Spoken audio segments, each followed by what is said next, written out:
We don't know what's going around or what's happening inside each roof. Neighbors left in shock and searching for answers. A man in Coral Springs suspected of killing his girlfriend in his home Monday night remains in the hospital. Police say it was a domestic shooting that escalated into a SWAT situation. 2459 up there, we all heard this girl screaming bloody murder, help me. On October 23, 2013, 32-year-old Paul Digiacinto unalived his girlfriend Kyla Arce. The tragic incident came as a shock to all who knew Paul and Kyla because they were said to have loved each other deeply. So what truly happened to make Paul snap and turn on Kyla? And were there signs this was coming the whole time? This is the story of Kyla Arce. I don't know anyone that had anything ill to say about her. She was literally everyone's happy space. And this is just like unimaginable and unreal. What's your first name? Kyla. Spell it for me. Kylaarce. Whoa. Kyla. Arce. Arce? Yes. How do you spell it? Say it. Kyla Arce. Kyla Arce. Scary video from cameras worn by the police hinted at what could happen to 33-year-old Kyla Arce. First responders came to her home a month before her boyfriend is said to have unalived her. Digiacinto is charged with killing Arce and attempting to kill his father in his parents' Coral Springs home on October 23rd. But now new documents show there may have been signs of trouble weeks before the fatal incident. Law enforcement reported that 32-year-old Paul Henry Digiacinto fired at and unalived Kyla on October 23rd at his parents' house in Coral Springs, Florida. They also mentioned that Paul tried to end his father's life by firing at him and trying to suffocate him with a pillow. His father, thankfully, survived by pretending to be unconscious. When the officials arrived at the place, Paul didn't want to leave his parents' house, which led to a SWAT team being called to the scene. The situation lasted for more than an hour. Eventually, after this long standoff, they managed to arrest Paul. When they gained entrance into the home, they found Kyla's body in the living room once, but unfortunately, it was too late for her. The officers determined that she had been hit by a bullet fired by her boyfriend, Paul Digiacinto. We're now learning there were signs of trouble long before police say a man shot and killed his girlfriend in his parents' home. Authorities had to be called about the couple before, and now we're hearing from the victim's friends. The couple lived together in this townhome in Pompano Beach,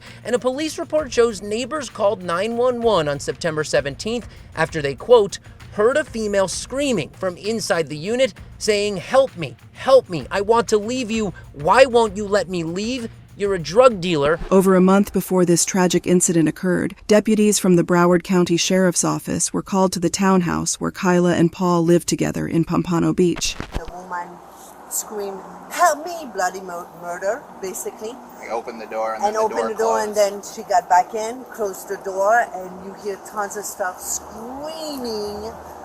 Knocking around. Sounds like there's a struggle going on inside, basically. Neighbors called the authorities to the scene after hearing Kyla allegedly scream for help. Struggle going on. Over there? Yes. Yeah. And I would totally, I want to make sure she's okay. On September 17th, deputies from the Broward County Sheriff's Office went to the townhouse following reports from several neighbors about hearing distressing screams coming from the couple's home. The roommate, he's got a picture of the roommate's car. The guy just left. He came out of there. I took a picture of his car. Oh, he left? Driving out. Yeah, no, I took a picture of his license plate and drove away. The neighbors were very worried about Kyla, based on what they heard, so they stayed with the authorities and gave them everything they knew about the situation. They told officers that Paul had been in the house with Kyla when they heard screaming. They also told the officers that Paul's roommate had been in there too and came out to defend Paul after neighbors gathered. The roommate came out of the building and said that the guy's not abusive and that's his best friend and he's known him forever. And when I asked him, well, why would a female scream at the top of her lungs, help me, he just goes, I don't know. And then he walks away and leaves. So the roommate's inside there too? There was two guys. The roommate left. After hearing from the neighbors, the officers on the scene made their way to the couple's door and started knocking.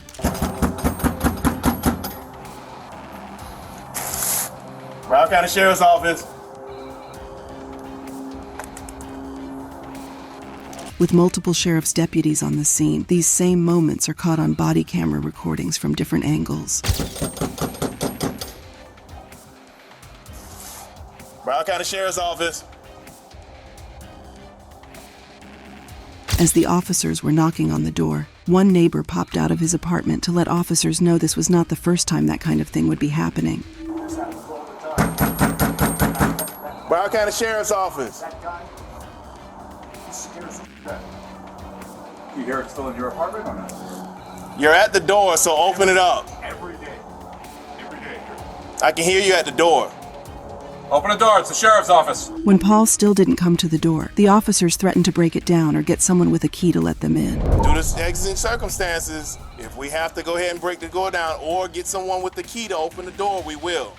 We just need to find out if everybody's okay. After knocking on the door for about 10 minutes with no response, the sheriff's deputies figure out a plan to break it down. Exigent circumstances, somebody yelling in now. They said they heard this and that.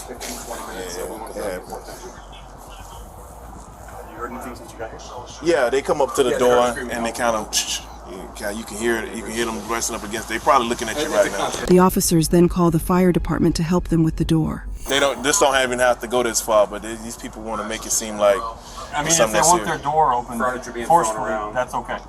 That's fine. Because the fire rescue gonna come and open this door, and then we're gonna come in there. While they waited for the fire department to get to them, officers gave the couple one last chance to open the door. It's your last chance. Come out to the door. When they continued to refuse to open the door, the fire department, who had already arrived on the scene, had no choice but to break it down so they could get inside. All right, we got fire rescue here. This is just me being instructional to you. I want you to listen up.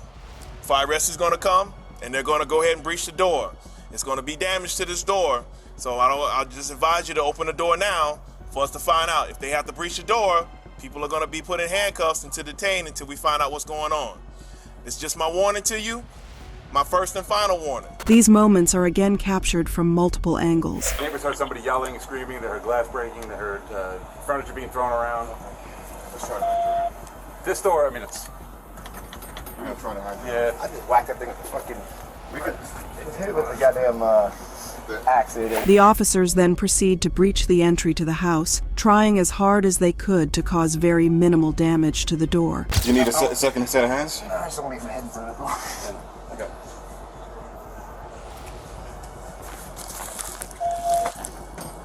Okay. You might have to go high.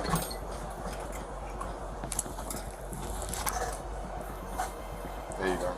It's only after the front door is broken down that both Kyla and Paul come out of their garage. Apparently, they also heard the sounds of glass breaking and furniture being thrown just before officers arrived, but when first responders forced their way inside, Digiacinto and Arce came out of the garage claiming they didn't know what anyone was talking about. Dispatch, make note that they basically was inside the house. Once they saw us breach, they came out the garage door. Immediately, deputies called them out, saying there's no way they didn't hear their 10 minutes worth of knocking. There's no way in the world you didn't hear us knocking at that door. Set it off and throw the keys down. Throw the keys down. Throw the keys down. Throw the keys down. The officers finally got to speak to them. You got any guns, knives, weapons, anything on you we need to know about? Nothing at all? At all. Okay. Why don't you guys come to the door? Kyla and Paul then told the officers they had been upstairs, suggesting they hadn't heard the 10-minute-long knocking. Why didn't you come to the door? We banged. Why are you shaking so? Why are you shaking? You guys just came out of nowhere. And okay, well, you came out of nowhere. You heard us knocking on that door the whole time. We literally are going You didn't hear us knock. Kyla and Paul continued to insist they didn't hear the officers at all, and they had just come out of their garage because they were on their way out. You didn't hear us. We're downstairs. Anybody else inside? I'm sorry, nobody else is inside. I'm sorry, I don't know what's going on. One officer then questioned Kyla, while the other officer took Paul aside for more questions. I'm so sorry you guys had to come out here and well, so if you guys hot. would open the door, you would This is brand new. No, I'm good, thank you. What's your, what's your date of birth, Kyla? 052190. The officer confirmed a few more details with Kyla, including if she was married to Paul and whether or not they lived together. Are you guys married? No. Okay. Do you live here with him? Yes. Once the basic information was out of the way, the officer then asked Kyla what happened to cause that much noise, but Kyla insisted there was no problem between them. What's going on here? Why are we getting calls from your neighbors that they're hearing glass break and they're hearing stuff being thrown around? What's going on with you guys? Nothing. Nothing's going on. We were watching a show. The officer then revealed the details of what he heard from the neighbors to Kyla. Listen to me. I got information from neighbors all night long. Help me, you're hurting me, stuff breaking, stop doing this shit. What's going on? But like, wouldn't I? Come on, take a walk with me. I don't want to walk. you. Come with me. Can I just sit down? No, come with me. Afraid Kyla wasn't saying anything because they were still within hearing distance of Paul, the officer talking to her decided to put more distance between them. Let's talk. Away from your friend then. Wrong. I'm not saying you did anything wrong. Okay. I'm just asking about what's going on. Why are your neighbors saying What's going on? Why are your neighbors saying all this about you? About your screaming for help, help. That's why we had to break in your door. The officer then informed Kyla that their door was broken and they were going to have to get it fixed. Your door is broken. The fireman popped it. You're going to have to get the association to fix your door. Are you serious? No, I'm dead serious. All right? We're banging on the door, like I just told you. My hands are red, and his hands are red from banging on the door. There is no way you could not hear us. I'm so sorry. The officer kept trying to get Kyla to open up about the events of the previous night and that morning, but she wasn't budging. What's going on? Nothing at all. I promise you. Nothing at all. I'm not pressing charges. Nothing at all. Why would you not press charges? I don't even know how to say the lingo of the cop thing, but why would you not press charges? About what? You said you wouldn't press charges. What were you not press charges? I mean, I just said that because I don't know what's going on. Nothing's going on. 100%. Once Kyla mentioned not pressing charges, the officer tried to use that to get her to admit what Paul had done to her, but it didn't work. She kept insisting nothing was going on, and they were just watching TV, suggesting the neighbors might have heard the noise from the TV and assumed it was her. But the officer was not giving up. How long have you been We're watching. We've been together for 2 years. We're good. No problems ever. No problems. Neighbors that have been hearing things throughout the middle of the night. Yes. Nothing's going on. Nothing's going on. So they're lying. While Kyla did not say the neighbors were lying, she did offer up an explanation for what the neighbors could possibly have heard. Literally, yesterday, my freaking plants fell from the backyard, and I just started crying because I just couldn't do it late at night. Okay, Maybe so, that's it. So then what you're telling me is all the neighbors standing out here behind me that called us, yes, and your neighbors that live on your floor there, the second floor there, yeah, are all lying. I'm not saying they're lying. I don't know what their perception is They're with saying like you're whatever. screaming for help. Okay. All right, and the fact that we're banging and banging and banging, and once we get in, you guys try to pull away. Because we're not.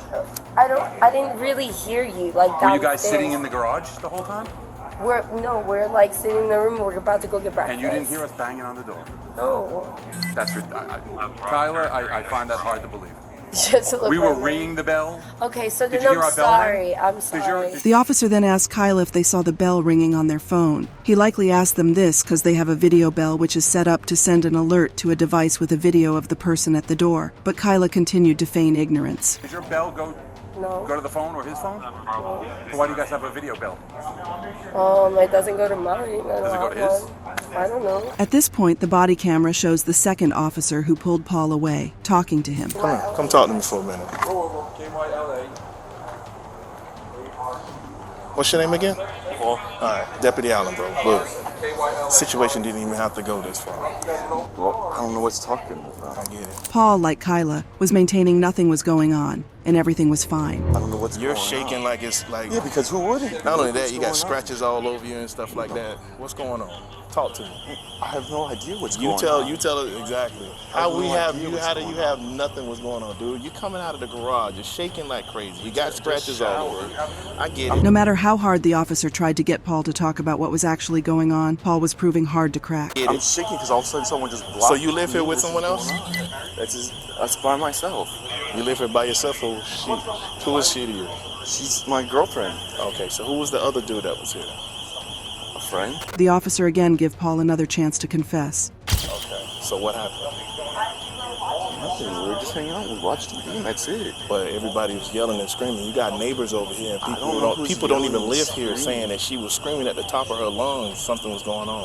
Look, I'm not trying to make a story up. I don't understand. And I don't want to make you feel uncomfortable more than what you are in the situation. But the thing is, bro, we're trying to find out. This is more of a life or death situation. I understand. It's called exigent circumstances. I don't understand what's going on out of nowhere. So that's what I'm confused about. So why when we were knocking on the door, you just didn't come to the door? Although Paul is not forthcoming with information, the officer does not give up and tries a different approach. We're downstairs. I'm in the shower. She's watching the show, and then we're downstairs. Yeah. All right, check it out. This is the garage. I know the format of these because I've been in one. That's your downstairs right here. Your upstairs is up there. Just hear me out, because you live here, right? You pay rent here. You pay your mortgage here every month, right? So the thing is, I know the difference. This is downstairs. You weren't downstairs. We were knocking on this door. There's a bedroom down here on the bottom. Okay. Paul kept insisting that because they were downstairs and not upstairs where the officers were knocking, they couldn't hear anything. He also provided another reason why he couldn't have heard the officers. He was in the shower, and Kyla was watching a show. That's fine. Okay. But I'm pretty sure you heard us banging on this door. I didn't hear anything. Okay.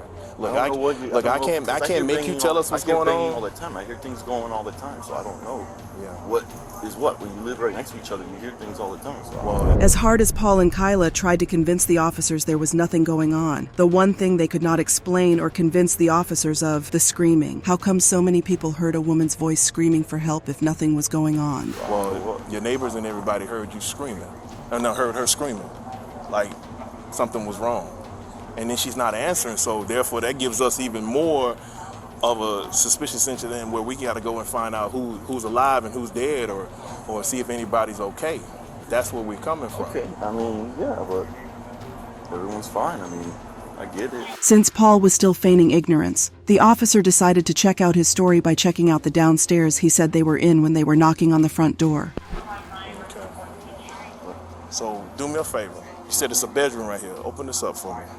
I'm not gonna open the door, so there's no reason. Well, we've already opened the door. I'm just asking you to open it up so we don't have to go back up. Because I can go back up and go back in. I've already have. Look. I have a lawful right to be in that home to make sure nothing's going. Okay. Paul refused to open the door for the officer, but he kept insisting there was a bedroom on the bottom floor of the apartment. Okay, so open the door.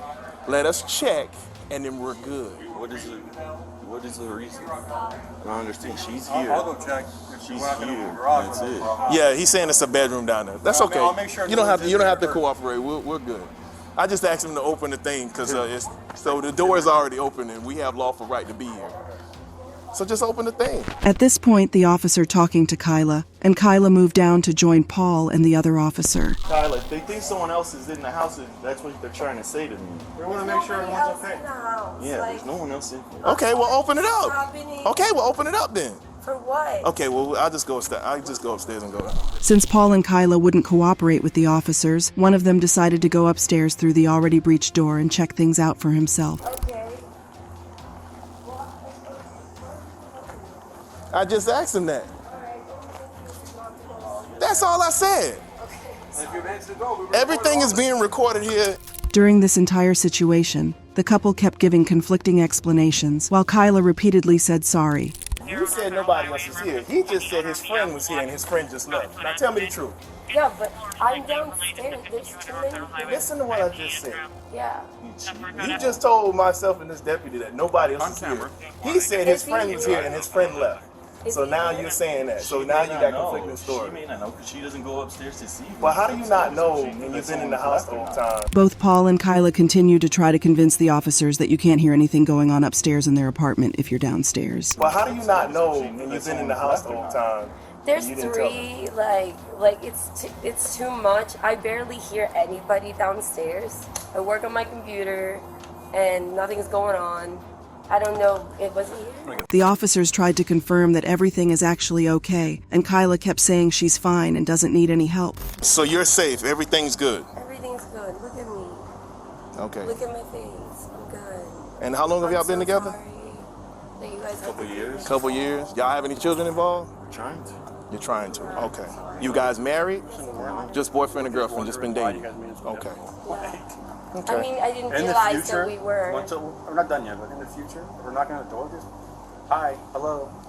Look at now your door's off the hinge. So. And you have to fix that. Seriously? As hard as the officers tried to get Kyla to open up to them and corroborate what all their neighbors said they'd heard, Kyla wasn't budging. She continued to promise them she was not in any danger. I wasn't yelling and screaming like that. So what were you mad at? 20 neighbors standing out here telling us the story. We know what happened. We're wondering why. Okay.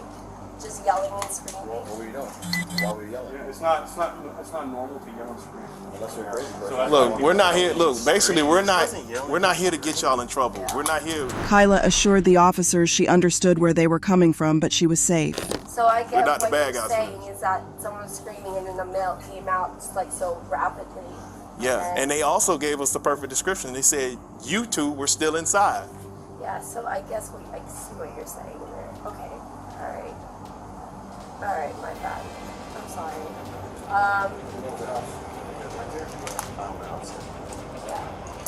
Yeah, nothing's going on. Since there's only 3 female, I'm the female. I'm good, all good, I promise. The officers had no choice but to leave since Kyla insisted she was all right. But only a month after the officers were called to Kyla and Paul's house, they were called back again. Only this time Kyla didn't make it. Paul is now facing charges of murder, attempted murder, and resisting arrest with violence. For some reason that is not clear. On the day of the crime, Paul Digiacinto had taken his father's and Arce's cell phones and wanted to throw them into the toilet. Digiacinto's behavior upset Kyla Arce, and she complained about it. Paul responded by shooting her several times. Then his father shouted for help. Paul then shot at his father and tried to smother him with a pillow. He pretended to be dead to stop the attack. Those friends say they are completely blindsided by this. They say they never would have expected this. But neighbors who lived near the couple a month ago, before the murder, said they had some concerns. Kyla's family and friends were in complete darkness about what she was going through with Paul, so they never saw any of this coming. Kyla Arce's loved ones are stunned after the 33-year-old was murdered this week, allegedly shot by her boyfriend, Paul Digiacinto. Her friends asked to remain anonymous, but wanted the world to know just how special Arce was. After Kyla lost her life, her friends and family came together to hold a memorial to honor her life. I don't know anyone that had anything ill to say about her. She was literally everyone's happy space. And this is just like unimaginable and unreal. They remembered her for who she was, her kindness, cheerful spirit, and sweet soul. She just loved people. She was a solid human being, just a beautiful human being, and she was loved by people deeply. You felt her presence immediately when she was there, and more than anything now, it's her absence is definitely felt. Hey, thanks for watching. What are your thoughts on this case? Do you know of other similar cases? Let me know in a comment, and before you go, make sure you like, subscribe, and hit that bell button. See you next time, and stay safe.